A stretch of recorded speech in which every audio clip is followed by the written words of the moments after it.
திருப்பலியை நிறைவேற்றுவோம். இயேசு என்னும் பெயரை சொல்லி மீட்படைவோமே.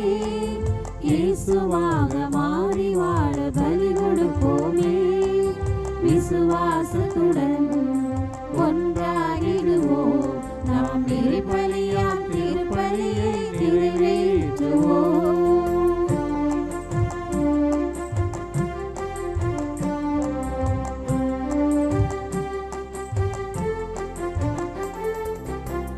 உடலை இயேசு கொடுத்து பலியானாரே.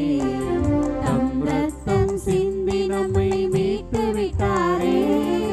தன்னுடலை இயேசு கொடுத்து பலியானாரே. தம் ரத்தம் சிந்தி நம்மை மீட்டு விட்டாரே. நினைத்து பாருங்கள், நினைத்து பாருங்கள், தெய்வம் பலியானாய் மாறிவிட்டது. இணைந்து வாருங்கள், அவரோடு நம்மை சேர்த்து பலியாக்கவே, பலியாக்கவே. இயேசு என்னும் பெயரை சொல்லி மீட்படைவோமே. இயேசுவாக மாறி வாழ பலி கொடுப்போமே. விசுவாசத்துடன் ஒன்றாகிடுவோம். நாம் நிறைபலியாம் திருப்பலியை நிறைவேற்றுவோம். தந்தை மகன் தூய ஆவியாரின் பெயராலே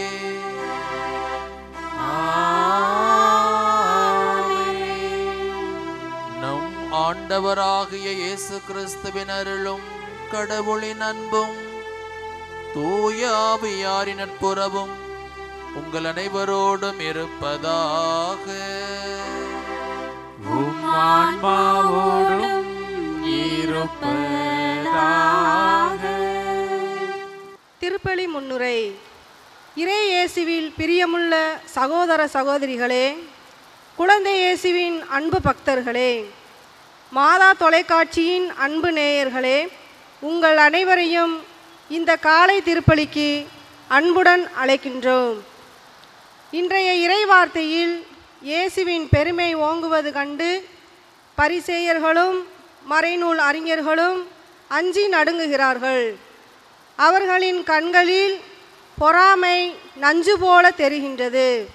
என்றாலும் நல்லது செய்வதற்கு கால நேரம் கிடையாது. மனித மாண்பை நிலைநாட்டும் செயல்கள் துரிதமாக நடைபெற வேண்டும் என்ற இயேசுவின் இறையாட்சி பார்வை அவர்களது எதிர்பார்ப்பையும் பொறாமையையும் இலகுவாக கடந்து செல்கிறது என்பதை யோவான் நற்செய்தியில் இயேசு எப்படிப்பட்ட தீர்ப்பாக இருக்க வேண்டும் என்று, இயேசுவின் தீர்ப்பு தனியாக அல்ல, மாறாக அவர் தன் தந்தையுடன் இணைந்து தீர்ப்பு வழங்குகிறார். அதாவது உலக போக்கின்படி உலக நாட்டங்களை மனதில் வைத்து கொடுக்கப்படும் தீர்ப்பு தவறானது என்பதையும், தந்தை தன்னோடு இருப்பதை உணர்ந்து கொடுக்கப்படும் தீர்ப்பு சரியானது என்பதையும் இயேசு இன்றைய இறைவார்த்தையில் நமக்கு எடுத்துரைக்கின்றார். ஆகவே இத்தவக்காலத்தில் இயேசுவோடு இணைந்து பயணிக்கும் நாம் யாரையும் தீர்ப்பிடாமல் நம் அன்பை மட்டும் பிறரோடு பகிர்ந்து வாழும் வரம் வேண்டி இத்தெய்வீக பலியில் பங்கேற்போம். அன்புக்குரிய மாதா தொலைக்காட்சி இறை மக்களே, ஆண்டவர் செய்த எல்லா நன்மைகளுக்காக இந்த அதிகால வேளையிலே நன்றி பெருக்கோடு ஆண்டவர் திருமுன் இத்திருப்பலியில் கலந்து கொள்ள இருக்கின்றோம். ஆண்டவர் நம் அனைவரையும் ஆசீர்வதித்து நம் ஒவ்வொருடைய வேண்டுதல்களின் இத்திருப்பலின் பயனாக நிறைவேற்றி தரவும். ஆண்டவரதம் திருத்தலத்தின் கைவேலைப்பாடுகள் எவ்வளவு தூரம் அற்புதமாக அதிசயமாக இருக்கின்றன என்று அற்புத குழந்தை திருத்தலம் கவிராயபுரத்திலே அநேக மக்கள் அர்ச்சிப்பு பெருவிழாவினை கண்டு ஒவ்வொரு இடங்களிலிருந்தும் வருகை தந்து கொண்டே இருக்கிறார்கள். மாதா தொலைக்காட்சி வழியாக இத்திருப்பலியில் பங்கு பெறுகின்ற அனைத்து இறை மக்களையும் ஆண்டவரதம் திருத்தலம் கவிராயபுரத்திற்கு உங்களை அன்போடு வருக வருக என்று வரவழைக்கின்றோம். நீங்கள் தொடர்ந்து ஆண்டவரதம் திருத்தலத்திற்கு வந்து ஆண்டவருடைய மாட்சிமை மகிமையை பெற்று செல்லும்படியாகவும், ஆண்டவரதம் புதிய திருத்தலத்திலே உங்களுடைய ஆசை உங்களுடைய வேண்டுதல்களையும் ஆண்டவர் நிறைவேற்றி தர வேண்டும் எனவும் இத்திருத்தலத்திற்கு வரை தந்து ஆண்டவருடைய அருளை பெற்றுக்கொள்ள உங்களை அன்போடு அழைக்கின்றோம். 1 குறிப்பேடு 28வது அதிகாரம் இறைவசனம் 20 வாசிப்பதைப் போல, ஆண்டவருடைய இல்லத்தின் அனைத்து பணிகளும் நிறைவு பெறும் வரை ஆண்டவர் உன்னை விட்டு விலகார், உன்னை கைவிடார் என்பதற்கிணங்க ஆண்டவரதன் திருத்தலத்தின் நிறைவு பணிகள் இன்னும் கொஞ்சம் இந்த வேலைகள் இருக்கின்றன. தொடர்ந்து ஆண்டவருடைய இல்லத்திற்காக ஜெபித்து கொண்டே இருப்போம். நம்மால் இயன்ற அளவிற்கு தாராள வெள்ளத்தோடு ஆண்டவருடைய இல்லத்திற்கு உதவி செய்வோம். ஆண்டவர் அற்புத குழந்தை இயேசு மாதா தொலைக்காட்சி வழியாக அனைத்து இறை மக்களையும் ஆசீர்வதித்து மாதா தொலைக்காட்சியை வழிநடத்துகின்ற அருட்தந்தையர்களையும் குடும்பத்தில் உள்ள ஒவ்வொருவரையும் தொடர்ந்து ஆண்டவர் தேவையான பொருளாதார உதவிகளையும் ஆண்டவர் நிறைவேற்றி கொடுத்து ஆசீர்வதிக்க வேண்டும் என்று இத்திருப்பலியில் மன்றாடுவோம். தூய மறை நிகழ்வுகளை தகுந்த முறையில் ஒப்புக் கொடுக்க நம்மிடம் உள்ள குற்றங்கள், குறைகள், பாவங்களை ஏற்றுக்கொள்வோம். மனம் வருந்தி மன்னிப்பு வேண்டுவோம். எல்லாம் வல்ல இறைவனிடமும் சகோதர சகோதரிகளே, உங்களிடமும் நான் பாவி என்று ஏற்றுக்கொள்கிறேன். ஏனெனில் என் சிந்தனையாலும் சொல்லாலும் செயலாலும் கடமைகள் தவறியதாலும் பாவங்கள் பல செய்தேன். என் பாவமே, என் பாவமே, என் பெரும் பாவமே. ஆகையால் எப்பொழுதும் கன்னியான புனித மரியாதையும் வானதூதர் புனித அனைவரையும் சகோதர சகோதரிகளை உங்களையும் நம் இறைவனாகிய ஆண்டவரிடம் எனக்காக வேண்டிக் கொள்ள மன்றாடுகிறேன். எல்லாம் வல்ல இறைவன் நம்மீது இரக்கம் வைத்து நம்முடைய பாவங்களை எல்லாம் மன்னித்து நம்மை முடிவில்லா வாழ்வுக்கு அழைத்து செல்வாராக. ஆமென்.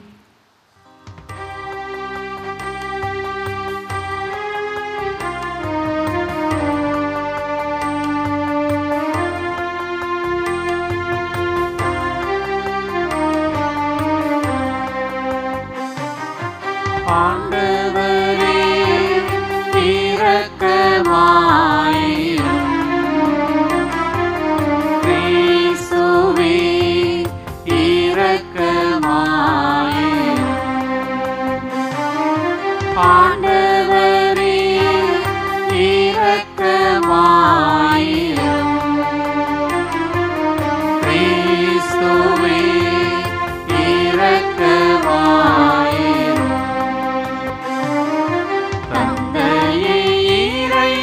தவறுகள் புரிந்தும் நன்றியை மறந்து பாவியானோம். தந்தையே இறைவா, தவறுகள் புரிந்தும் நன்றியை மறந்து பாவியானோம். ஆண்டவரே இரக்கமாயிரும். கிறிஸ்துவே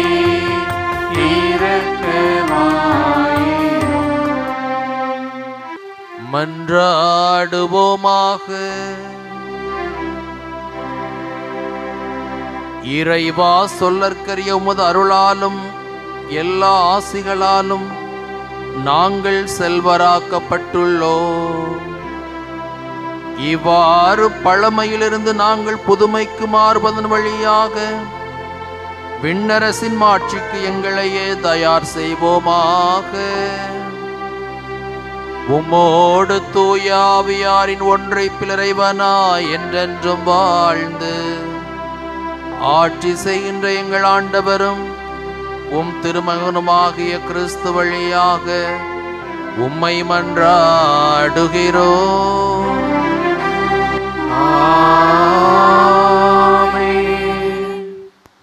குற்றம் எதுவும் நான் செய்தறியேன், ஆயினும் இதோ நான் சாக வேண்டி இருக்கிறதே.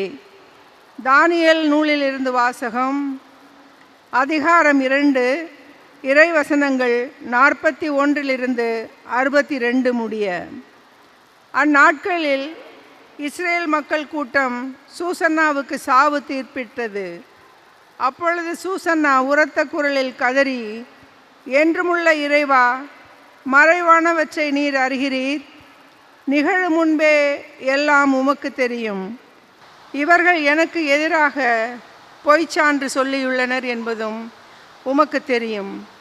இவர்கள் என் மீது சாட்டிய குற்றம் எதுவும் நான் செய்தறியேன். ஆயினும் இதோ நான் சாக வேண்டி இருக்கிறதே என்று சொன்னார். ஆண்டவர் சூசன்னாவுடைய கூக்குரலுக்கு செவிசாய்த்தார். கொல்லப்படுமாறு அவர் நடத்தி செல்லப்படும் பொழுது தானியேல் என்னும் பெயருடைய இளைஞரிடம் தூய ஆவியை கடவுள் தூண்டிவிட்டார். தானியேல் உரத்த குரலில், இவருடைய இரத்த பழியில் எனக்கு பங்கில்லை என்று கத்தினார். மக்கள் அனைவரும் அவர் பால் திரும்பி, நீர் என்ன சொல்கிறீர் என்று வினவினர்.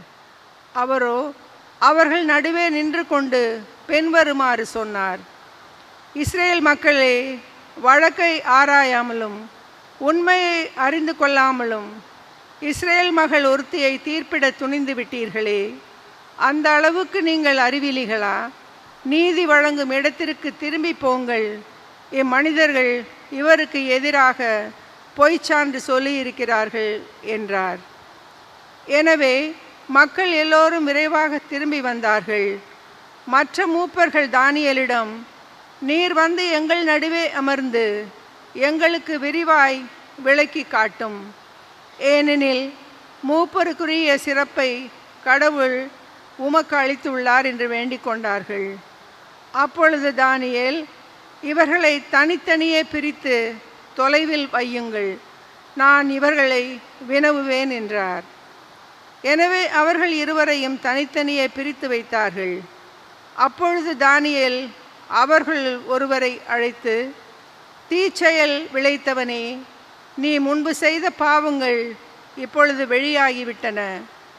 மாசற்றவர்களையும் நீதிமான்களையும் சாவுக்கு உள்ளாக்காதே என்று ஆண்டவர் சொல்லியிருந்தும் நீ முறைகேடாக தீர்ப்புகள் வழங்கி மாசற்றவர்களை தண்டித்து குற்றவாளிகளை விடுவித்துள்ளாய்.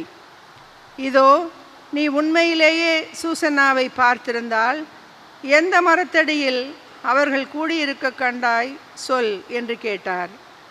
அதற்கு அவர், விழா மரத்தடியில் என்றார். அதற்கு தானியேல், நீ நன்றாக பொய் சொல்கிறாய், அது உன் தலைமேலேயே விழும். ஏனெனில் கடவுளின் தூதர் ஏற்கனவே இறைவனிடமிருந்து தீர்ப்பை பெற்றுவிட்டார். அவர் உன்னை இரண்டாக வெட்டி பிளப்பார் என்றார். பின் அவரை அனுப்பிவிட்டு மற்றவரை தம்மிடம் அழைத்து வருமாறு பணித்தார். அவரை நோக்கி, நீ யூதாவுக்கல்ல கானானுக்கு பிறந்தவன். அழகு உன்னை மயக்கிவிட்டது, காமம் உன்னை நெறி தவறச் செய்து விட்டது. நீங்கள் இருவரும் இஸ்ரேல் மகளிரை இவ்வாறே நடத்தி வந்திருக்கிறீர்கள். அவர்களும் அச்சத்தால் உங்களுக்கு இணங்கி வந்திருக்கிறார்கள். ஆனால் யூதாவின் மகளாகிய இவரால் உங்கள் தீச்செயலை பொறுத்து கொள்ள முடியவில்லை. இதோ, எந்த மரத்தடியில் சேர்ந்திருக்கும் பொழுது நீ இவர்களை பிடித்தாய் சொல் என்றார். அவரோ, கருவாலி மரத்தடியில் என்றார். தானியேல் அவரிடம், நீயும் நன்றாக பொய் சொல்கிறாய், அது உன் தலைமேலேயே விழும். ஏனெனில் உன்னை இருகூறாக வெட்டவும் இவ்வாறு உங்கள் இருவரையும் அழித்தொழிக்கவும் கடவுளின் தூதர் வாளுடன் காத்து கொண்டிருக்கிறார் என்றார். உடனே மக்கள் கூட்டம் முழுவதும் உரத்த குரல் எழுப்பி தம்மில் நம்பிக்கை வைப்போருக்கு மீட்பளிக்கும் கடவுளை போற்றியது. அவர்கள் அந்த முதியோர் இருவருக்கும் எதிராக எழுந்தார்கள். ஏனெனில் அவர்கள் பொய்ச்சான்று சொன்னதை அவர்கள் வாய்மொழியாகவே தானியேல் மெய்ப்பித்திருந்தார். அம்முதியோர் பிறருக்கு செய்ய இருந்த தீங்கை அவர்களுக்கே மக்கள் செய்தார்கள். மோசே சட்டப்படி அவர்களை கொன்றார்கள். இவ்வாறு மாசற்ற சூசன்னா அன்று காப்பாற்றப்பட்டார். ஆண்டவரின் அருள்வாக்கு. இறைவனுக்கு நன்றி.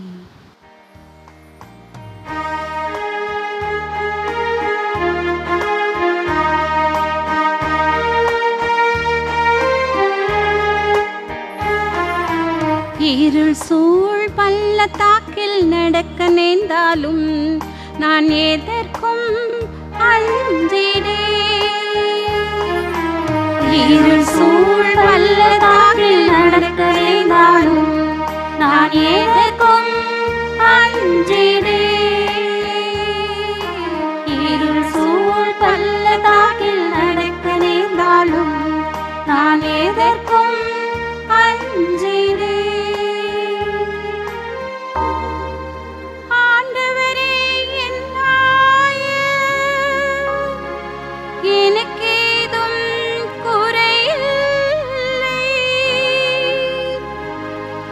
பசும் புல்வெளி மீது என்னை அவர் இளைப்பாற செய்வார். அமைதியான நீர்நிலைகளுக்கு என்னை அழைத்து செல்வார். அவர் எனக்கு புத்துயிர் அளிப்பார்.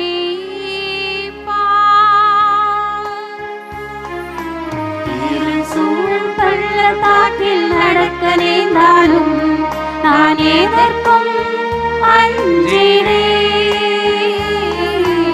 இருள் சூழ் பள்ளத்தாக்கில் நடக்க நேர்ந்தாலும் நான் எதற்கும் அஞ்சினேன். தம் பெயருக்கேற்ப என்னை நீதி வழி நடத்திடுவார்.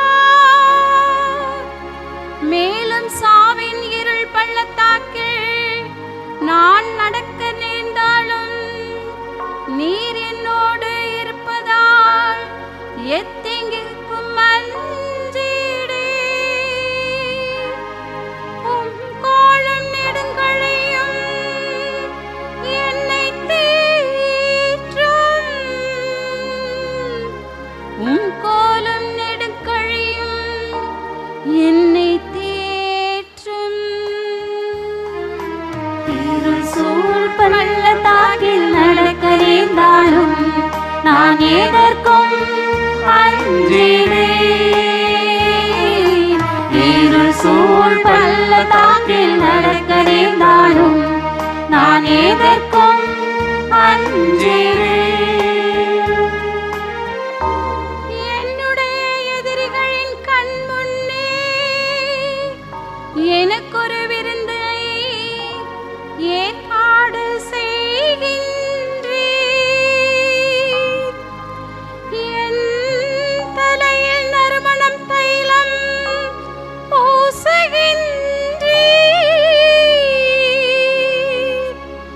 எனது பாத்திரம் நிரம்பி வழிகின்றது.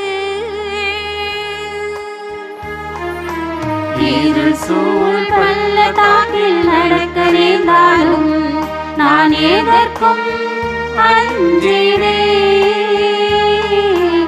இருள் சூழ் பள்ளத்தாக்கில் நடக்க நேர்ந்தாலும் நான் எதற்கும் அஞ்சினேன்.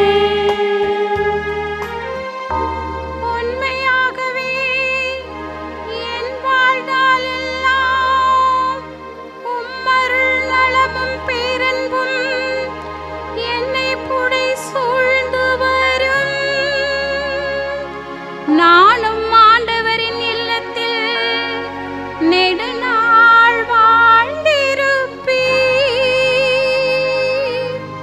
நானும் ஆண்டவரின் இல்லத்தில் நெடுநாள் வாழ்ந்திருப்பேன்.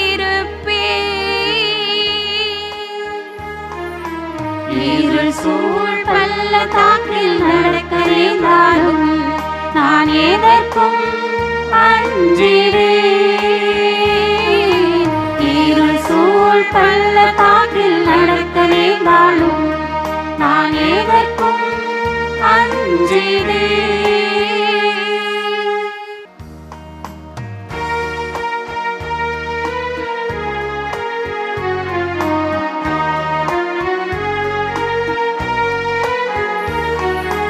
ஆயத்தன் மந்தையை காப்பது போல ஆண்டவர் நம்மை காக்கின்றார். ஆயத்தன் மந்தையை காப்பது போல ஆண்டவர் நம்மை காக்கின்றார். தீயோர் சாக வேண்டும் என்பது என் விருப்பம் அன்று. ஆனால் அத்தீயோர் தம் வழியில் நின்று திரும்பி வாழ வேண்டும் என்பதே என் விருப்பம். ஆயத்தன் மந்தையை காப்பது போல ஆண்டவர் நம்மை காக்கின்றார். ஆண்டவர் உங்களோடு இருப்பாராக. ஆன்மாவோடும் இருப்பாராக. யோவான் எழுதிய தூய நற்செய்தியிலிருந்து வாசகம். ஆண்டவரே, மாட்சி உமக்கே. யோவான் நற்செய்தி பிரிவு 8 இறைவார்த்தை 1-11 முடிய. அக்காலத்தில் இயேசு ஒலிவ மலைக்கு சென்றார். பொழுது விடிந்ததும் அவர் மீண்டும் கோவிலுக்கு வந்தார். அப்போது மக்கள் அனைவரும் அவரிடம் வந்தனர். அவரும் அங்கு அமர்ந்து அவர்களுக்கு கற்பித்தார். மறைநூல் அறிஞரும் பரிசேயரும் விபச்சாரத்தில் பிடிபட்ட ஒரு பெண்ணை கூட்டிக் கொண்டு வந்து நடுவில் நிறுத்தி, போதகரே, இப்பெண் விபச்சாரத்தில் கையும் மெய்யுமாக பிடிபட்டவள். இப்படிப்பட்டவர்களை கல்லால் எறிந்து கொள்ள வேண்டும் என்பது மோசே நமக்கு கொடுத்த திருச்சட்டத்தில் உள்ள கட்டளை. நீர் என்ன சொல்கிறீர் என்று கேட்டனர். அவர் மேல் குற்றம் சுமத்த ஏதாவது வேண்டும் என்பதற்காக அவர்கள் இவ்வாறு கேட்டு சோதித்தார்கள். இயேசு குனிந்து விரலால் தரையில் எழுதி கொண்டிருந்தார். ஆனால் அவர்கள் அவரை விடாமல் கேட்டு கொண்டிருந்ததால் அவர் நிமிர்ந்து பார்த்து, உங்களுள் பாவம் இல்லாதவர் முதலில் இப்பெண் மேல் கல் எறியட்டும் என்று அவர்களிடம் கூறினார். மீண்டும் குனிந்து தரையில் எழுதி கொண்டிருந்தார். அவர் சொன்னதை கேட்டதும் முதியோர் தொடங்கி ஒருவர் பின் ஒருவராக அவர்கள் யாவரும் அங்கிருந்து சென்று விட்டார்கள். இறுதியாக இயேசு மட்டுமே அங்கு இருந்து அப்பெண்ணும் அங்கேயே நின்று கொண்டிருந்தார். இயேசு நிமிர்ந்து பார்த்து, அம்மா, அவர்கள் எங்கே? நீர் குற்றவாளி என்று எவரும் தீர்ப்பிடவில்லையா என்று கேட்டார். அவர், இல்லை ஐயா என்றார். இயேசு அவரிடம், நானும் தீர்ப்பு அளிக்கவில்லை, நீர் போகலாம், இனி பாவம் செய்யாதீர் என்றார். ஆண்டவரின் அருள்வாக்கு.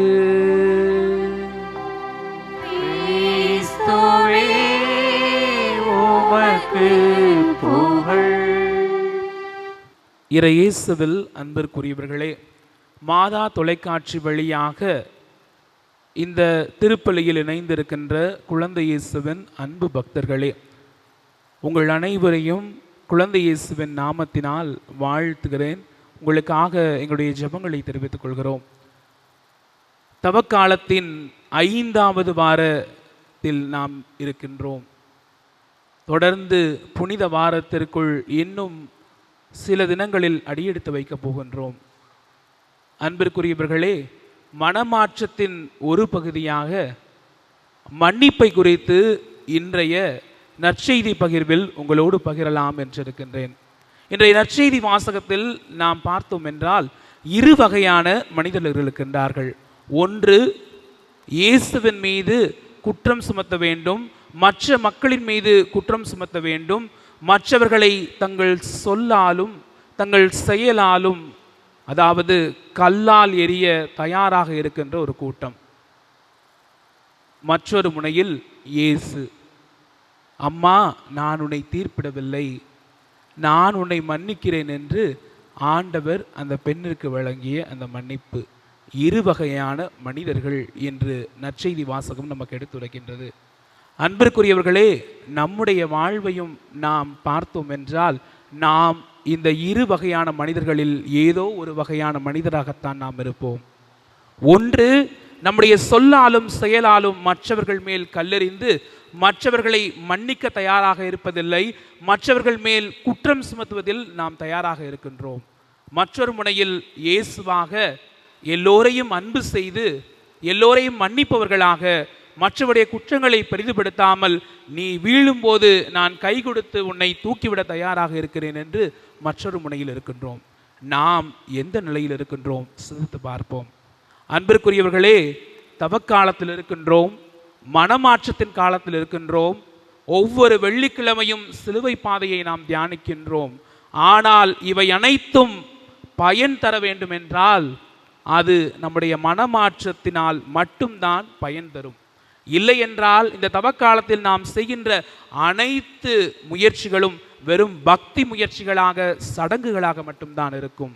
உண்மையான மனமாற்றம் இல்லை என்றால், உண்மையாக நாம் பிறரை தீர்ப்பிடவில்லை என்றால், பிறரை மன்னிக்கவில்லை என்றால், நாம் செய்கின்ற அனைத்து முயற்சிகளும் வீண். அவ்வளவுதான். அன்பிற்குரியவர்களே, இன்றைய நாளில் இயேசு அந்த விபச்சாரத்தில் பிடிபட்ட பெண்ணை மன்னிக்கின்றார். அம்மா, நான் தீர்ப்பிடேன் என்று அந்த பெண்ணுடைய வாழ்வையை மாற்றுகின்றார். இயேசுவினுடைய மன்னிப்பு அந்த பெண்ணுடைய வாழ்வை மாற்றியது. தொடக்க நூலிலே நாம் இரு சகோதரர்களை பார்க்கிறோம். ஒரு பக்கம் ஏசா, இன்னொரு பக்கம் யாக்கோபு. யாக்கோபு ஏசாவின், அதாவது மூத்த மகனுக்குரிய அந்த உரிமை பெயரை பெற்றுக்கொள்கிறான். எனவே ஏசா அவன் மீது மிக கோபத்துடன் இருக்கின்றான். ஆனால் ஒரு கட்டத்தில் யாக்கோபு ஏசாவை சந்திக்க வரும் பொழுது, அந்த மன்னிப்பை கேட்க வரும் பொழுது, ஏசா யாக்கோபை கட்டி அணைத்து தன்னுடைய தம்பியை மன்னிக்கும் பொழுது, அங்கே தொடக்க நூலிலே குறிப்பிடப்பட்டுள்ளது, ஏசாவின் முகம் கடவுளின் முகம் போன்று இருந்தது என்று. அன்பிற்குரியவர்களே, யோசித்து பாருங்கள், நம்முடைய வாழ்வில் நாம் யாரையாவது மன்னிக்காமல் இருக்கின்றோமா? என்னுடைய தாயையோ தந்தையையோ, என்னுடைய சகோதரனையோ சகோதரியையோ, என்னுடைய மனைவியையோ பிள்ளைகளையோ நான் மன்னிக்காமல் இருந்து கொண்டு நான் வழிபாடுகளில் கலந்து கொண்டேன் என்றால் அது வீண். அன்பிற்குரியவர்களே, விவிலியம் நாம் பிறரை மன்னிக்கவில்லை என்றால் நம்முடைய பாவங்கள் மன்னிக்கப்படாது என்று தெளிவாக குறிப்பிடப்பட்டுள்ளது. நீங்கள் பிறருடைய குற்றங்களை மன்னிக்கும் பொழுதுதான் விண்ணக தந்தையும் உங்களுடைய பாவங்களை மன்னிப்பார் என்று குறிப்பிடப்பட்டுள்ளது. மேலும் நீங்கள் கேட்கின்ற ஒவ்வொரு வேண்டுதலும் நீங்கள் பிறரது குற்றங்களை மன்னிக்கும் பொழுதுதான் உங்களுடைய விண்ணப்பங்கள் கேட்கப்படும் என்று மார்க் நற்செய்தி 11ஆம் அதிகாரம் 24-25ஆம் வசனம் தெளிவாக குறிப்பிடப்படுகின்றது. யாக்கோபு தன்னுடைய திருமுகத்தில் குறிப்பிடுவார், நீங்கள் பிறருக்கு இரக்கம் காட்டும் பொழுது, நீங்கள் பிறரை மன்னிக்கும் பொழுதுதான் கடவுள் உங்களை மன்னிப்பார், கடவுள் உங்களுக்கு இரக்கம் காட்டுவார் என்று யாக்கோபு தன்னுடைய திருமுகத்தில் 2ஆவது அதிகாரம் 13ஆம் வசனத்தில் தெளிவாக குறிப்பிடுகின்றார். மேலும் சீராக்கு ஞான நூலில் நாம் பிறருடைய குற்றங்களை மன்னிக்கும் பொழுது நம்முடைய நோய்கள் அனைத்தும் குணமாகிறது என்பதை பார்க்கின்றோம். இன்று உளவியலாளர்களும் மருத்துவர்களும் சொல்கின்றார்கள், நாம் கோபத்தை நம்மிலே வைத்திருக்கும் பொழுது, பிறரை மன்னிக்காமல் வைத்திருக்கும் பொழுது அது நம்முடைய உடலிலேயே தங்கி ரணமாக மாறி அது பல்வேறு நோய்களாக மாறுகின்றது. சிலருக்கு அது கேன்சர் என்கின்ற புற்றுநோயிலும் இட்டு செல்கின்றது என்று சொல்கின்றார்கள். எனவே நாம் பிறரை மன்னிக்கின்ற பொழுது நம்முடைய நோய்களும் குணமாகின்றது. மேலும் மத்தேயு நற்செய்தியை நாம் பார்க்கின்றோம், 5ஆவது அதிகாரத்திலே ஆண்டவர் அழகாக குறிப்பிடுவார், நீ உன்னுடைய சகோதர சகோதரிகள் மீது மனத்தாங்கலோடு நீ பலி செலுத்த வந்தாய் என்றால் உன்னுடைய பலியானது ஏற்றுக்கொள்ளப்பட மாட்டாது. நீ அங்கேயே பலிபீடத்தின் முன் உன்னுடைய காணிக்கைகளை வைத்துவிட்டு போய் உன்னுடைய சகோதர சகோதரிடம் செய்து உடன்பாடு செய்துவிட்டு வந்து எனக்கு பலி செலுத்து என்று கூறும். எனவே அன்பிற்குரியவர்களே, நாம் மன்னிக்காமல் இருக்கும் பொழுது நம்முடைய வேண்டுதல்கள் கேட்கப்படுவதில்லை, நம்முடைய பாவங்கள் மன்னிக்கப்படுவதில்லை, நம்முடைய நோய்கள் குணமாக்கப்படுவதில்லை, கடவுள் நமக்கு இரக்கமும் காட்டப்போவதில்லை. நம்முடைய ஒப்பு கொடுக்கின்ற பலிகளும் வழிபாடுகளும் அனைத்தும் வீணாக தான் போக போகின்றது. எனவே நாம் மன்னிக்க தயாராக இருக்கின்றோமா? இயேசு கடைசி நிமிடங்களில் தன்னை இகழ்ந்து சிலுவையில் அறைந்தவர்களை, தந்தையே இவர்கள் செய்வது இன்னதென்று அறியாமல் செய்கின்றார்கள், இவர்களை மன்னியும் என்று தன்னுடைய இன்னுயிரை ஆண்டவர் கொடுத்தார். நாம் இத்தகைய இயேசுவின் வழியில் வாழப்போகிறோமா? சிந்திப்போம். அன்பிற்குரியவர்களே, இன்றைய நாளில் நாம் சிறப்பாக நாம் யார் மீதாவது கோபத்தோடு இருந்தோமா, யார் மீதாவது மன்னிக்காமல் இருந்தோமா, அவர்களுக்காக சிறப்பாக மன்றாடுவோம். நாம் செய்ய வேண்டிய விடயங்கள் 2. 1, அவர்களுக்காக நாம் ஜெபிப்பது. 2வது, நம்மால் முடிந்த நன்மையை செய்வது. மத்தேயு நற்செய்தி அதிகாரம் 5:44ஆம் வசனம் சொல்கிறது, நீங்கள் யார் மீதாவது கோபமாக இருந்தால் அவர்களுக்காக மன்றாடுங்கள், உங்கள் பகைவருக்காக மன்றாடுங்கள் என்று சொல்கிறது. ரோமையருக்கு எழுதிய திருமுகத்தில் பவுலடிகளார் 12ஆம் அதிகாரம் 17-21ஆம் வசனம் வரை சொல்வார், நீங்கள் யார் மீதாவது கோபமாக இருந்தால் உங்கள் பகைவருக்கு நீங்கள் நன்மை மட்டுமே செய்யுங்கள், நீங்கள் கொடுக்கின்ற பதில் அவர்களுக்கு அதுதான். எனவே அன்பிற்குரியவர்களே, நாம் நம்முடைய சகோதர சகோதரிகளை இன்று மன்னிக்க தொடங்குவோம். இந்த திருப்பலியில் நாம் கலந்து கொள்கின்றோம் என்றால் முழுவதுமாக ஆண்டவர் நம்மை மன்னிக்கின்றார். நாமும் பிறருக்கு அந்த மன்னிப்பை வழங்குவோம். புனித சீனாய் நகர் பிலோ அழகாக சொல்லுவார், நீங்கள் மன்னிக்கும் பொழுது கடவுளும் உங்கள் குற்றங்களை மன்னிக்கின்றார். எனவே அன்பிற்குரியவர்களே, நம்மையே முழுவதுமாக ஒப்பு கொடுப்போம். தவக்காலத்தில் நாம் பிறரை மன்னித்து கடவுளிடமிருந்து மன்னிப்பு பெறுவோம். நம்மையே முழுவதுமாக ஒப்பு கொடுத்து கடவுளுடைய இரக்கத்தை பெறுவோம். கடவுள் நம்மை குணமாக்குவார். கடவுள் நம் மீது இரக்கம் காட்டுவார். கடவுள் நம் வேண்டுதல்களை கேட்பார். கடவுள் நம்மை மன்னிப்பார். கடவுள் நம்முடைய வழிபாடுகளையும் நாம் ஒப்புக்கொண்ட பலிகளையும் ஏற்றுக்கொள்வார். நாம் பிறரை மன்னிக்கும் பொழுது சிந்திப்போம், செயல்படுவோம். தொடர்ந்து இறைவனுடைய அருளை வேண்டுவோம். கேளுங்கள், உங்களுக்கு கொடுக்கப்படும், தட்டுங்கள், திறக்கப்படும் என்று மொழிந்த ஆண்டவரே, உம் பிள்ளைகள் இந்த நேரத்தில் கேட்கின்ற எல்லா வேண்டுதல்களையும் நீர் நிறைவேற்றி கொடுத்து ஆசிர்வதிக்க ஆண்டவரிடம் நம்முடைய வேண்டுதல்களை ஒப்புக் கொடுப்போம். நல்வாழ்வின் வழிகாட்டியே எம் இறைவா, எங்கள் திருத்தந்தை, ஆயர்கள், குருக்கள், கன்னியர்கள் மற்றும் துறவிகளை நிறைவாக ஆசிர்வதித்து அவர்கள் இறை அழைத்தலின் மேன்மையை உணர்ந்து உலக மாயைகளில் சிக்கிக்கொள்ளாமல் திருச்சபையின் வளர்ச்சிக்காகவும் சமுதாய மாற்றத்திற்காகவும் மன உறுதியுடன் உழைக்க அருள் தர இறைவா உம்மை மன்றாடுகிறோம். ஆண்டவரே, எங்கள் மன்றாட்டை கேட்டருளும். எங்கள் அன்பின் ஆண்டவரே, உமது பராமரிப்பில் வாழும் நாங்கள் எங்களின் அன்றாட கடமைகளை மறந்து பாவ உணர்வு அறவே இன்றி பல தீமைகளின் விளைநிலமாக மனங்களை மாற்றி நாங்கள் முழு மனமாற்றம் பெற்று வாழ வரம் அருள வேண்டுமென்று இறைவா உம்மை மன்றாடுகிறோம். ஆண்டவரே, எங்கள் மன்றாட்டை கேட்டருளும். இலகிய இதயம் கொண்ட எம் இறைவா, எம் மக்களின் மனங்களில் கல்லான ஆணவமிக்க பொறாமையுள்ள இதயங்களை களைந்து இலகிய இதயத்தையும் பாசமுள்ள இதயத்தையும் கொடுத்து வாழ்க்கையை அர்த்தமுள்ளதாக வாழ வழி செய்ய வேண்டுமென்று இறைவா உம்மை மன்றாடுகிறோம். ஆண்டவரே, எங்கள் மன்றாட்டை கேட்டருளும். குடும்பங்களின் அரசே எம் இறைவா, எம் பங்குள்ள அனைத்து குடும்பங்களையும் இங்கு கூடி வந்திருக்கும் குழந்தை இயேசுவின் பக்தர்களையும் ஆசீர்வதியும். அனைவரும் ஒன்றித்து வாழவும், பிரிந்த குடும்பங்கள் உறவுகள் ஒன்றித்து வாழவும், நோயினால் வாடுவோர் சுகம் பெற்று வாழவும் வரம் வேண்டி இறைவா உம்மை மன்றாடுகிறோம். ஆண்டவரே, எங்கள் மன்றாட்டை கேட்டருளும். நம்ம ஒருவருடைய தனிப்பட்ட தேவைகளுக்காகவும் குடும்பத்தின் தேவைகளுக்காகவும் நீண்ட நாட்களாக எதிர்பார்த்திருக்கின்ற எல்லா வேண்டுதல்களையும் ஆண்டவர் இந்த நேரத்தில் தர வேண்டும் என்று அமைதியாக மன்றாடுவோம். ஆண்டவரே, திருப்பாடல் 91 இறைவசனம் 15 வாசிப்பதை போல, நீங்கள் மன்றாடும் போது நான் உங்களுக்கு செவிசாய்ப்பேன், உங்கள் துன்ப நாளில் நான் உடனிருப்பேன் என்று கூறினேப்பா. இது அந்த நாளிலே மாதா தொலைக்காட்சி வழியாக ஒவ்வொரு இல்லத்திலும் உன் பிள்ளைகளை திருப்பலில் கலந்து கொண்டு தங்களுடைய வேண்டுதல்கள் விண்ணப்பங்கள் எல்லாவற்றையும் ஒப்பு கொடுத்திருக்கிறார்கள். உங்களுடைய கண்ணீரின் நாட்கள் ஒழிந்து போகும் என்று கூறினேப்பா. ஒவ்வொரு நாளும் கண்ணீரே எங்களுக்கு உணவானது என்று கடந்து சென்று கொண்டிருக்கின்ற வேளையில், தீராத உடல் நோயினால் கண்ணீர் சிந்துகின்ற வேளையில், பிள்ளைகளை குறித்து கண்ணீர் சிந்துகின்ற வேளையில், நல்ல திருமண வரன் அமைய வேண்டும், நாட்கள் தள்ளிக்கொண்டே போகின்றதே என்று கண்ணீர் சிந்துகின்ற வேளையில், குழந்தை செல்வத்திற்காக வேண்டுகின்றோம், பல வருடங்கள் ஆனாலும் இன்னும் கிடைக்கப்பெறவில்லையே என்று கண்ணீர் சிந்துகின்ற வேளையில், நல்ல வீடு கட்ட வேண்டும் என்று கண்ணீர் சிந்துகின்ற வேளையில், நல்ல தொழில் வளம் பெருக வேண்டும், அதன் வழியாக நல்ல பொருளாதார ஆசீர்வாதங்கள் வேண்டும், கடன் தொல்லைகள் எல்லாம் நீங்க பெற வேண்டும் என்று கண்ணீரோடு உம்மிடப்படுகின்ற இந்த வேளையெல்லாம் ஒப்புக் கொடுக்கின்றோம் அப்பா. ஆண்டவரே அப்பா, எங்களுடைய மன்றாட்டுக்களுக்கு செவிசாய்ப்பேன், எங்களுடைய துன்ப நாளில் நான் உடனிருப்பேன் என்று கூறினீரே. இதோ நாளிலே உன் பிள்ளைகள் கேட்கின்ற மன்றாட்டுக்களுக்கு செவிசாயுங்கப்பா. அன்று சாலமன் அரசர் கேட்ட வேண்டுதல்களை உன் புதிய திருத்தலத்திலே நீர் நிறைவேற்றி கொடுத்து ஆசீர்வதித்தீரே. அதே போல கவிராயபுரம் அற்புத குழந்தை இயேசு திருத்தலத்திலே உன் பிள்ளைகள் கேட்கின்ற எல்லா வேண்டுதல்களையும் நிறைவேற்றி உம்முடைய கண்களும் இதயமும் கூட இங்குள்ள அனைத்து மாதா தொலைக்காட்சி வழியாக திருப்பலியில் பங்கு கொள்கின்ற அநேகருடைய வேண்டுதல்களையும் நீர் பாருங்கப்பா. உங்களுடைய இதயத்தினாலே உன் பிள்ளைகளை ஆசீர்வதிங்க. உம்முடைய இதயத்திற்குள்ளே நீர் பாதுகாத்து கொள்ளுங்க. உன் பிள்ளைகளை நல்ல உடல்ல சுகத்தோடு ஆசீர்வதிங்க. உன் பிள்ளைகள் தங்கி வாழும் இல்லத்தை ஆசீர்வதிங்க. உன் பிள்ளைகளுடைய வாகனங்களை போகும்போது வரும்பொழுது வானதூர்களின் அருட்காவலோடு ஆசீர்வதிங்க.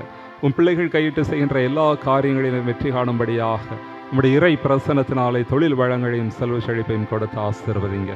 இந்த நாளிலே உன் பிள்ளைகள் என்னென்ன வேண்டுதல் வைத்திருக்கின்றார்களோ அவற்றையெல்லாம் நீர் விண்ணிலிருந்து ஆசி வழங்கி இது ஆண்டவரால் நிகழ்ந்துள்ளது, நம் கண்களுக்கு இது வியப்பாயிற்று என்று சொல்லக்கூடிய அளவிற்கு உன் பிள்ளைகளை ஆசீர்வதிங்கப்பா.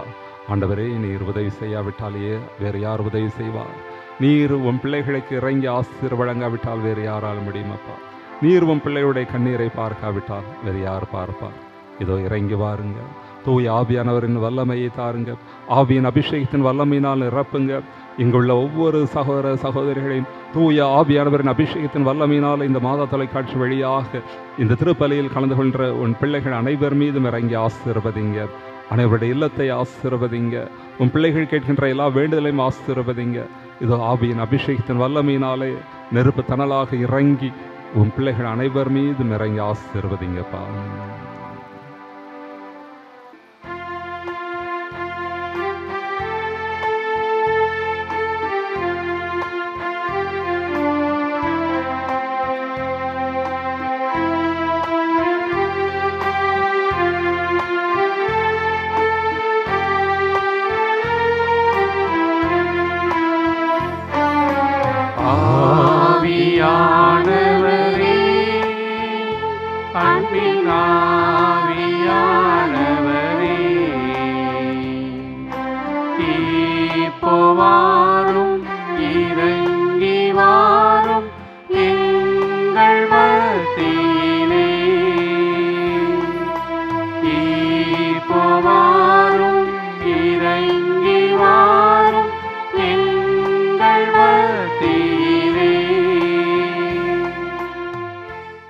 ஆண்டவரே, உமது பேரன்பினால் உன் பிள்ளைகள் கேட்ட எல்லா வேண்டுதல்களையும் நிறைவேற்றி கொடுத்து ஆசீர்வதியும்.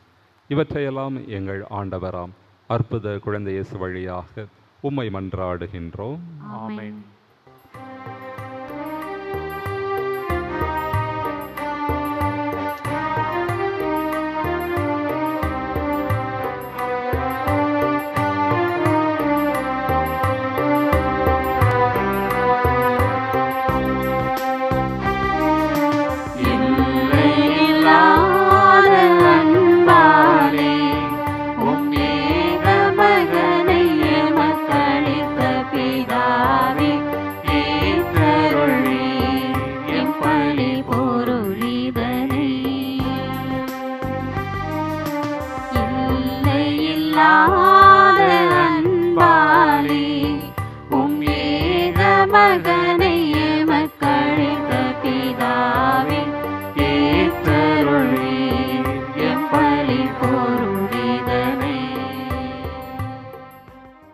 அன்பார்ந்த சகோதரிகளே, சகோதரரே, என்னுடையதும் உங்களுடையதுமான இந்த பலி எல்லாம் அல்ல தந்தையாகிய இறைவனுக்கு ஏற்றதாகும்படி ஜெபியுங்கள்.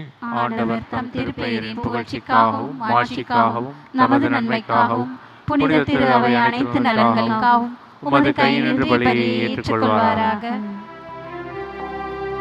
ஆண்டவரே, மறை நிகழ்வுகளை கொண்டாட இருக்கும் நாங்கள் உம்மை வேண்டுகின்றோம். அதனால் உடல் ஒருத்தலின் பயனாக மகிழ்வை தரும் மனத்தூய்மையை நாங்கள் உமக்கு காணிக்கையாக்குவோமாக. எங்கள் ஆண்டவராகிய கிறிஸ்து வழியாக உம்மை மன்றாடுகிறோம்.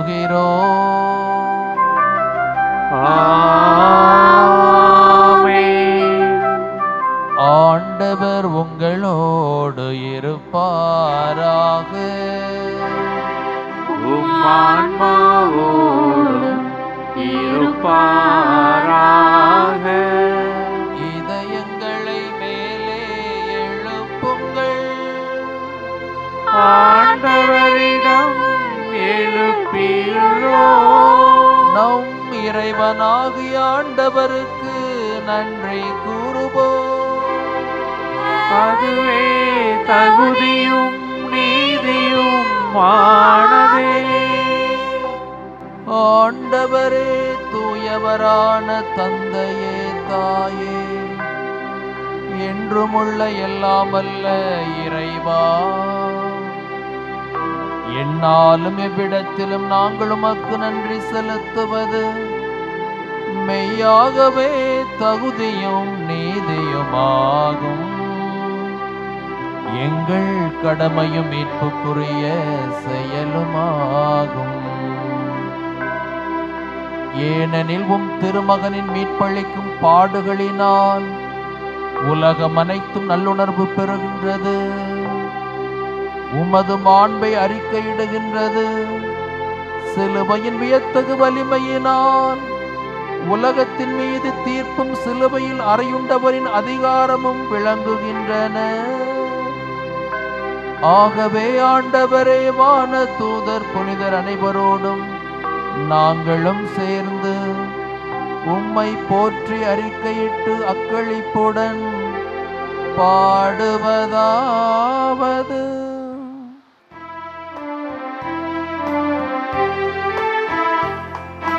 தூயவர் தூயவர் தூயவர் வான்படைகளின் கடவுளாம் ஆண்டவர். விண்ணகமும் மண்ணகமும் உமது மாட்சியால் நிறைந்துள்ளன. உன்னதங்களிலே ஓசானா, உன்னதங்களிலே ஓசானா. ஆண்டவர் பெயரால் வருகிறவர் ஆசீர் பெற்றவர். உன்னதங்களிலே ஓசானா, உன்னதங்களிலே ஓசானா. ஆண்டவரே, நீர் மெய்யாகவே தூயவர், தூய்மை அனைத்துக்கும் ஊற்று. ஆகவே உம்முடைய ஆவியை பொழிந்து இக்காணிக்கைகளை தூய்மைப்படுத்த உம்மை வேண்டுகின்றோம். இவ்வாறு எங்கள் ஆண்டவர் இயேசு கிறிஸ்துவின் உடலும் இரத்தமுமாக எங்களுக்கு இவை மாறுவனவாக. அவர் பாடுபட உளம் கனிந்து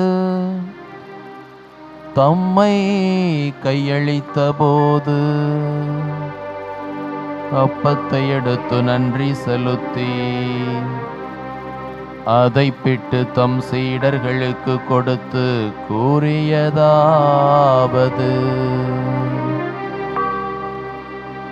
அனைவரும் இதிலிருந்து பெற்று உண்ணுங்கள். ஏனெனில் இது உங்களுக்காக கையளிக்கப்படும் என் உடல்.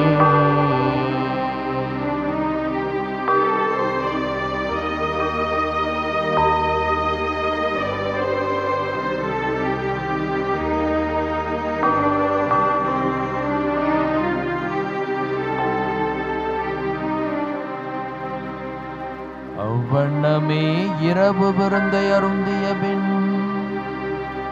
கிண்ணத்தையும் எடுத்து மீண்டும் உமக்கு நன்றி கூறி தம் சீடர்களுக்கு கொடுத்து அவர் கூறியதாவது: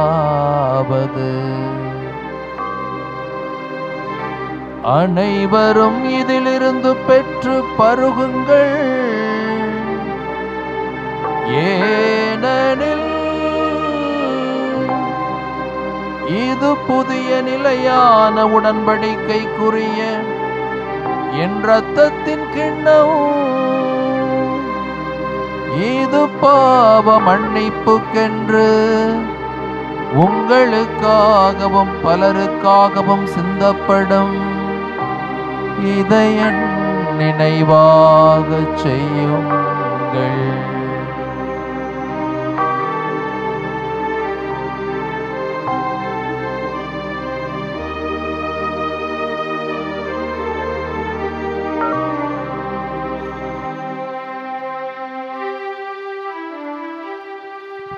நம்பிக்கையின் மறைபொருள்.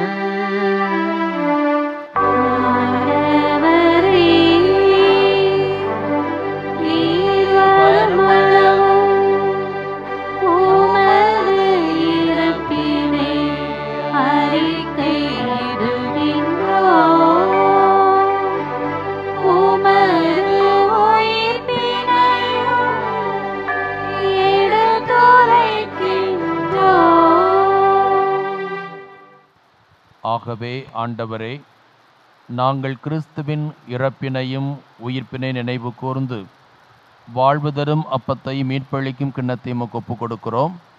உம் திருமுனின்று உமக்கு ஊழியம் புரிய தகுந்தவர்கள் என எங்களை ஏற்றுக்கொண்டீர். எனவே உமக்கு நன்றி செலுத்துகிறோம். மேலும் கிறிஸ்துவின் உடலிலும் இரத்தத்திலும் பங்கு கொள்ளும் எங்களை தூய ஆவியார் ஒன்று சேர்க்க வேண்டுமென உம்மை தாழ்மையுடன் மன்றாடுகின்றோம். ஆண்டவரே, உலகெங்கும் பரவியிருக்கும் அது திரு அவையை நினைவு கூர்ந்தருளும். எங்கள் திருத்தந்தை பிரான்சிஸ், எங்கள் பேராயர் அந்தோணி பாப்புசாமி ஆண்டகை, எல்லா திருநிலையினர் ஆகிய அனைவரோடும் உமது திரு அவை அன்பில் நிறைவு பெற செய்தருளும். மேலும் உயிர்த்தெழும் எதிர்நோக்குடன் துயில் கொள்ளும் எங்கள் சகோதர சகோதரிகளையும் இறந்தோர் அனைவரையும் இரக்கத்துடன் நினைவு கூர்ந்து உமது திருமுக ஒளியினுள் ஏற்றருளும். எங்கள் அனைவர் மீதும் இரக்கமாயிரும். கடவுளின் கன்னித்தாயான புனித மரியா, அவருடைய கணவரான புனித யோசேப்பு, புனித திருத்தூதர்கள், இவ்வுலகில் மக்குகந்தவராயிருந்தோர் ஆகிய புனிதர் அனைவருடனும் நாங்கள் நிலை வாழ்வில் பங்கு கொள்ளும் தகுதி பெற்று உம் திருமகன் இயேசு கிறிஸ்து வழியாக உம்மை புகழ்ந்தேத்தும் வரமருள உம்மை மன்றாடுகின்றோம். இவர் வழியாக இவரோடு இவரில் எல்லாம் வல்ல இறைவனாகிய தந்தையே, தூய ஆவியாரின் ஒன்றைப்பில் எல்லா புகழும் ஆட்சியும் என்றென்றும் உமக்கு உரியதே.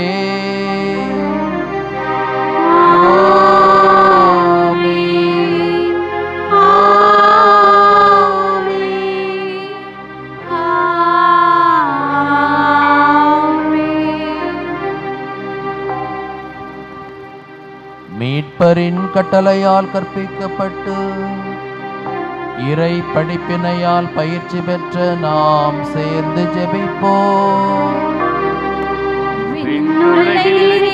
எங்கள் தந்தையே, உமது பெயர் தூயதென போற்ற பெறுக. உமது ஆட்சி வருக. உமது திருவுளம் விண்ணுலகில் நிறைவேறுவது போல மண்ணுலகிலும் நிறைவேறுக. எங்கள் அன்றாட உணவை இன்று எங்களுக்கு தாரும். எங்களுக்கு எதிராக குற்றம் செய்வோரை நாங்கள் மன்னிப்பது போல எங்கள் குற்றங்களை மன்னியும். எங்களை சோதனைக்கு உட்படுத்தாதேயும், தீமையிலிருந்து எங்களை விடுவித்தருளும். ஆண்டவரே, தீமைகள் அனைத்திலுமிருந்தும் எங்களை விடுவித்து எங்கள் வாழ்நாளில் அமைதியை கனிவுடன் அருளமை மன்றாடுகின்றோம். உமது இரக்கத்தின் உதவியால் நாங்கள் பாவத்திலிருந்து எப்போதும் விடுதலை பெற்று யாதொரு கலக்கமுமின்றி நலமாயிருப்போமாக. நாங்கள் எதிர்நோக்கியிருக்கும் பேரின்பத்துக்காகவும் எம் மீட்பராக இயேசு கிறிஸ்துவின் வருகைக்காகவும் காத்திருக்கின்றோம். ஏனெனில் ஆட்சியும் வல்லமையும் மாட்சியும் என்றென்றும் உமதே. ஆண்டவரே இயேசு கிறிஸ்துவே, அமைதியை உங்களுக்கு விட்டுச் செல்கிறேன், என் அமைதியையே உங்களுக்கு அளிக்கின்றேன் என்று உம்முடைய திருத்தூதர்களுக்கு மொழிந்தீரே.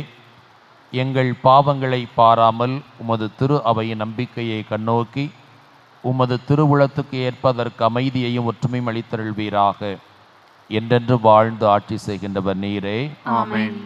ஆண்டவர் இயேசுவின் அன்பும் சமாதானமும் உங்கள் அனைவரோடும் இருப்பதாக.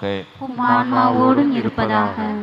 ஒருவருக்கொருவர் கிறிஸ்து வழங்குகின்ற அமைதியை மற்றவரோடு பகிர்ந்து மகிழ்வோம். சமாதானம். உலகின் பாவங்களை போக்கும் இறைவனின் செம்மறியே, எங்கள் மேல் இரக்கமாயிரும். உலகின் பாவங்களை போக்கும் இறைவனின் செம்மறியே, எங்கள் மேல் இரக்கமாயிரும். உலகின் பாவங்களை போக்கும் இறைவனின் செம்மறியே, எங்களுக்கு அமைதியை அளித்தருளும். இதோ இறைவனின் செம்மறி, இவரே உலகின் பாவங்களை எல்லாம் போக்குகின்றவர். நம்முடைய பாவங்களுக்கு ஏற்ப நம்மை தண்டிக்காமல் நம்முடைய பாவங்களை மன்னித்து புது வாழ்வுக்கு அழைப்பு விடுக்கிற நம் ஆண்டவர் இயேசு. இந்த அன்பு விருந்துக்கு அழைக்கப்பட்டிருக்கிற நாம் எல்லோருமே பேறு பெற்றோர். ஆண்டவரே, நீர் இல்லத்தில் எழுந்தருள நான் தகுதியற்றவள். ஆனால் ஒரு வார்த்தை மட்டும் சொல்லியருளும், எனது ஆன்மா நலமடையும்.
மன்றாடுவோமாக. ஆண்டவரே, உம் அருள் அடையாளங்களின் ஆசியால் வலிமை பெற்ற நாங்கள் உம்மை வேண்டுகின்றோம். இவற்றால் நாங்கள் எப்பொழுதும் குற்றங்களிலிருந்து கழுவ பெற்று கிறிஸ்துவை பின்பற்றி உம்மை நோக்கி முன்னேறி வருவோமாக. என்றென்று வாழ்ந்து ஆட்சி செய்கின்ற அவர் வழியாக உம்மை மன்றாடுகிறோம்.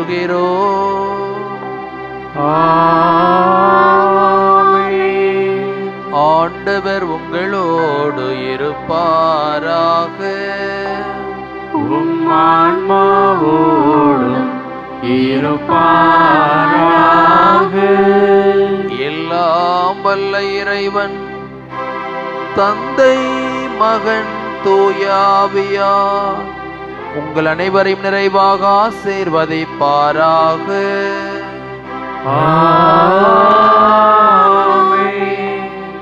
பிறரை மன்னித்து அன்பு செய்து வாழ சென்று வாருங்கள். வாழ்வின் பலி தொடர்கின்றது. இறைவனுக்கு நன்றி.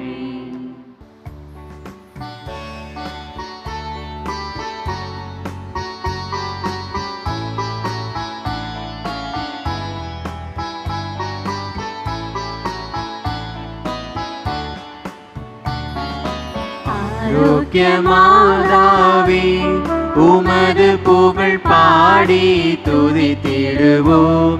எந்நாளும் பாடி துதித்திடுவோம்.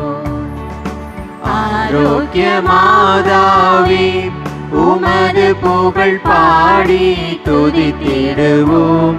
எந்நாளும் பாடி துதித்திடுவோம்.